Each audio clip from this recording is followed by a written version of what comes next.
നമസ്കാരം, എല്ലാവർക്കും എൻ്റെ വീഡിയോയിലേക്ക് സ്വാഗതം. ഇന്ന് ഞാൻ ഉണ്ടാക്കാൻ പോണത് ഒരു മാർബിൾ കേക്കാണ് കേട്ടോ. അപ്പൊ അതെങ്ങനെ ഉണ്ടാക്കാൻ നോക്കാം. പിന്നെ എൻ്റെ ചാനൽ ആദ്യമായിട്ട് കാണുന്നവരാണെങ്കിൽ ലൈക്ക് ചെയ്യുക, ഷെയർ ചെയ്യുക, സബ്സ്ക്രൈബ് ചെയ്യുക. ഒരു മിക്സി എടുത്തിട്ട് അതിലേക്ക് 3 മുട്ട ഉടച്ചു വയ്ക്കുക കേട്ടോ.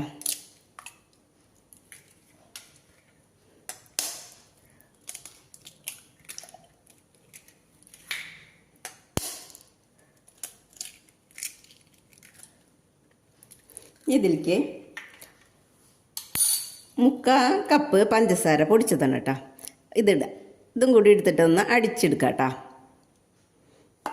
ഇതിലേക്ക് ഒരു ചെറിയ ടീസ്പൂണ് വാനില എസൻസ് ഒഴിക്കുക കേട്ടോ. ഇതൊന്ന് അടിച്ചെടുക്കാം. ഇനി ഈ കപ്പ് കൊണ്ട് ഒരു 1/2 കപ്പ് സൺഫ്ലവർ ഓയിൽ കേട്ടോ. ഇതെടുത്തിട്ട് ഒന്നിങ്ങനെ ക്രഷ് ചെയ്യാൻ വേണ്ടുള്ളൂ കേട്ടോ. ഒരു ബൗളിലേക്ക് ഒഴിക്കുന്നുണ്ട് കേട്ടോ.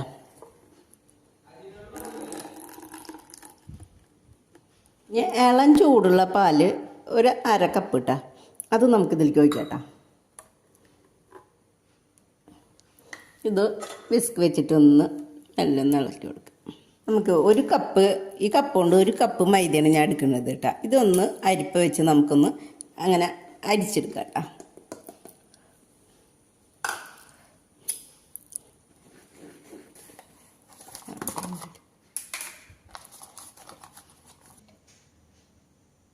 ഇതിലേക്ക് ഒരു ചെറിയ ടീസ്പൂണ് ബേക്കിംഗ് പൗഡർ കേട്ടോ.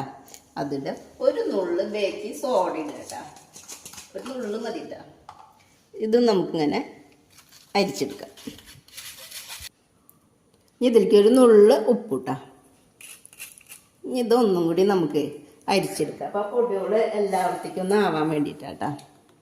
ഒന്നും കൂടി ഞാൻ അരിച്ചെടുക്കട്ടെ കേട്ടോ.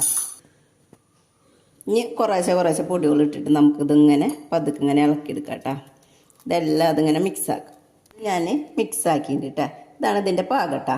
ഇനി നമുക്ക് ഒരു 1/4 കപ്പ് കൊക്കോ പൗഡർ എടുക്കുക. ഇതേട്ടാ ഇത് 1/4. ഇതിൽ നിന്ന് പകുതി മാവ് ഒരു ബൗളിലേക്ക് ഒഴിക്കാം കേട്ടോ. പൗഡർ ഇതിലിട്ടിട്ട് ഇതൊന്ന് മിക്സാക്കാം കേട്ടോ.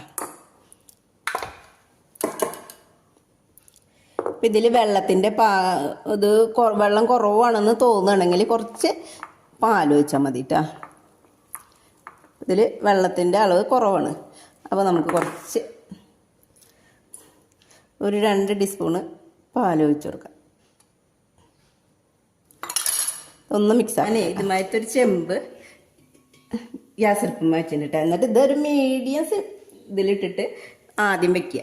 ഇതുമാതിരി ഒരു തട്ട് ഇതിൽ ഇറക്കി വയ്ക്കുക കേട്ടോ. ഇതൊരു 10 മിനിറ്റ് നേരം മീഡിയം ഫ്ലെയിമിൽ ചൂടാക്കാൻ വയ്ക്കുക. ഇതൊന്ന് മൂടിയിട്ട് ഇരിക്കട്ടെ കേട്ടോ. ഇനി കേക്ക് ഉണ്ടാക്കണ പാത്രത്തിലേക്ക് ഇതിൽ ആദ്യം ഓയിൽ പരട്ടിയിട്ട് ഇനി ഒരു ബട്ടർ പേപ്പർ ഇതുമാതിരി വെട്ടിയിട്ട് ഇതിൽ ഇറക്കി വയ്ക്കും. ഇതിൻ്റെ മുകളിൽ ഓയിൽ പരട്ടി കൊടുക്കുക കേട്ടോ. ഇനി നമുക്കിത് ഇങ്ങനെ ഒഴിച്ചെടുക്കാം കേട്ടോ. ഒരു കയ്യിൽ ഒരു 1.5 കയ്യിൽ ഇത് ഒഴിച്ചെടുക്കാം.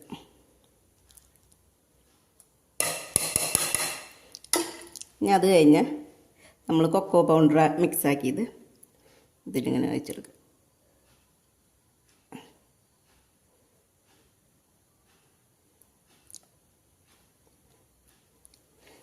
ഇനി ഇതിൽ നിന്ന് ഒരു കയ്യിൽ ഒഴിച്ചെടുക്കാം.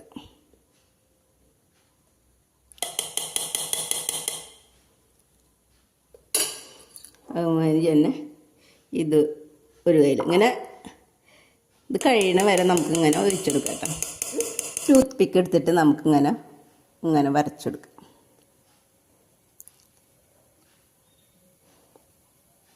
ഇനി ഒന്ന് ടിഷ്യൂ പേപ്പറിൽ തുടച്ചെടുക്കാം കേട്ടോ. ഇനി ഇവിടെ ഒന്ന് ലൈൻ ഇട്ട് കൊടുക്കാം. ഇതിപ്പോൾ നമ്മൾക്ക് ഇഷ്ടമുള്ള മാതിരിയൊക്കെ വെക്കാം. അപ്പോൾ ഈ കൊക്കോ പൗഡർ എല്ലായിടത്തേക്കും എത്താൻ വേണ്ടിയിട്ടാണ് കേട്ടോ. ഇനി ഇതൊന്ന് പിന്നെ ഡിപ്പ് ചെയ്യാം. എയർ ബബിൾസ് ഉണ്ടെങ്കിൽ ഒന്ന് പോകാൻ വേണ്ടി ഒരു ടൂത്ത് പിക്ക് എടുത്തിട്ട് നമുക്കിങ്ങനെ വരച്ചെടുക്കാം.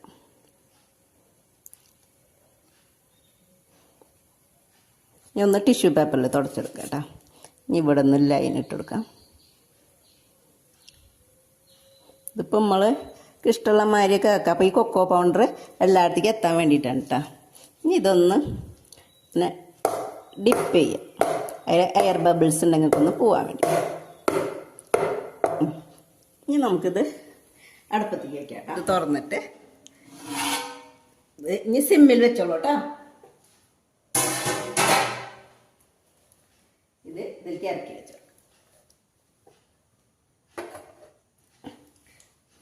ഇനി മൂടി വയ്ക്കാം കേട്ടോ. ഇനി ഒരു 35 മിനിറ്റ് കഴിഞ്ഞാൽ നമുക്കിത് തുറന്ന് നോക്കാം കേട്ടോ. അപ്പോൾ 35 മിനിറ്റ് ആയിട്ട് നമുക്കൊന്ന് തുറന്ന് നോക്കാം. കേക്ക് പൊന്തി വന്നിട്ടുണ്ട്. ഇനി ഇത് നമുക്ക് ഒരു ടൂത്ത് പിക്ക് ഇട്ടിട്ട് ഒന്ന് കുത്തി നോക്കാം ഇത് വെന്തുണ്ടോ എന്നുള്ളത് കേട്ടോ. മുട്ടി പിടിക്കണമെങ്കിൽ വെന്തുണ്ടാവില്ല. ഇതിപ്പോൾ വെന്തുണ്ട് കേട്ടോ. ഇത് മുട്ടി പിടിച്ചിട്ടില്ല കേട്ടോ. അപ്പോൾ നമുക്കിത് എടുക്കാം കേട്ടോ, ഓഫാക്കിയിട്ട്. അപ്പോൾ ഇത് ഞാൻ ഇറക്കി വെച്ചിട്ടുണ്ട്. ഇനി ഇതൊന്ന് ചൂടാട്ടെ കേട്ടോ, എന്നിട്ട് നമുക്ക് എടുക്കാം കേട്ടോ. അപ്പോൾ ഇത് ഞാൻ എടുത്തോട്ടെ അതിൽ നിന്ന്. ഇതിൻ്റെ അടിയൊന്നും കരിഞ്ഞിട്ട് ഒന്നുമില്ല. ഇത് ഓയിൽ പേപ്പറിൽ എടുക്കണം. ഇതൊന്ന് എടുക്കട്ടെ കേട്ടോ. അപ്പോൾ ഇതെല്ലാവരും ഉണ്ടാക്കി നോക്കുക കേട്ടോ. അപ്പോൾ ആദ്യമായിട്ട് ഉണ്ടാക്കണവർക്കൊക്കെ ഇതുമാതിരി ഒന്ന് നോക്കിയാൽ മതി, വേഗം ഉണ്ടാക്കാനൊക്കെ പറ്റും കേട്ടോ. അപ്പോൾ എല്ലാവരും ഉണ്ടാക്കി നോക്കുക. അപ്പോൾ എല്ലാവർക്കും എൻ്റെ ഹാപ്പി ക്രിസ്മസ് കേട്ടോ. പിന്നെ എൻ്റെ ചാനൽ ആദ്യമായിട്ട് കാണുന്നവരാണെങ്കിൽ ലൈക്ക് ചെയ്യുക, ഷെയർ ചെയ്യുക, സബ്സ്ക്രൈബ് ചെയ്യുക കേട്ടോ.